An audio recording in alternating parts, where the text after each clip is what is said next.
Je précise en introduction que nous sommes capables de nous enchanter, voilà, et que nous mesurons tout le chemin parcouru par Arpège et Trémolo, depuis Monestier jusqu'au pied de la cathédrale et enfin près de Grossalles. Parfait, merci Madame Ibert. Je vous en prie. La qualité du travail de l'association et de ses dirigeants ne peut qu'inspirer le respect. Néanmoins, les difficultés financières se répètent.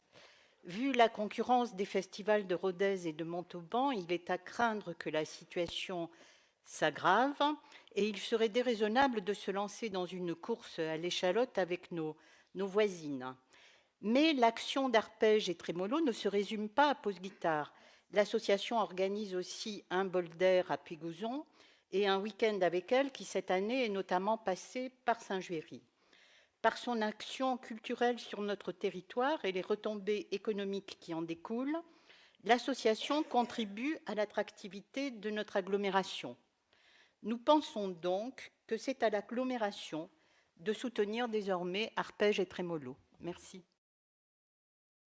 Même si ce n'était pas une question par rapport à l'intervention de Madame Ibert, qui a cité les festivals de Rodez et Montauban, qui eux sont largement subventionnés par les collectivités. Voilà, donc c'est peut-être par rapport à ces festivals-là dont vous nous avez fait part de la réflexion autour de pouvoir solliciter l'agglomération éventuellement sur le soutien à l'association Arpège et Trémolo. Et comme vous l'avez très bien dit, il y a des événements qui sont complémentaires tout au long de l'année en termes de programmation, puisque vous avez parlé de Bol d'Air qui se tient à Pugouzon. Week-end avec elle, il y avait aussi des événements sur Albi, voilà. Donc ça va bien au-delà de ce qui peut se produire uniquement lors du festival Pause Guitare. Voilà, donc le sujet reste ouvert et on verra peut-être plus tard sur ces éléments-là. Deux mots simplement pour demander, est-ce que vous pensez étudier avec nous un jour prochainement, j'espère, notre suggestion de passer Arpège et Trémolo à l'agglo? Madame Ibert, j'allais conclure sur les deux délibérations avec ça.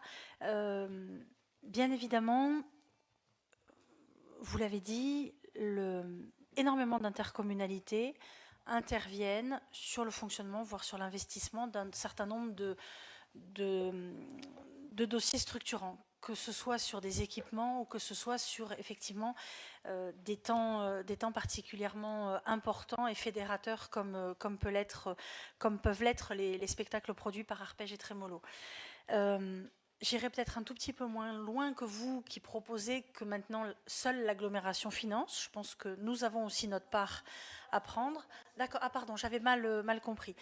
Nous avons, je pense, notre part à prendre. Par contre, je suis tout à fait d'accord avec vous. Je pense que c'est un sujet qu'il faudrait évoquer. Et en tout cas, si quelqu'un devait le mettre à l'ordre du jour d'une séance communautaire, évidemment, les représentants de la ville n'y seraient que favorables, vous vous en doutez.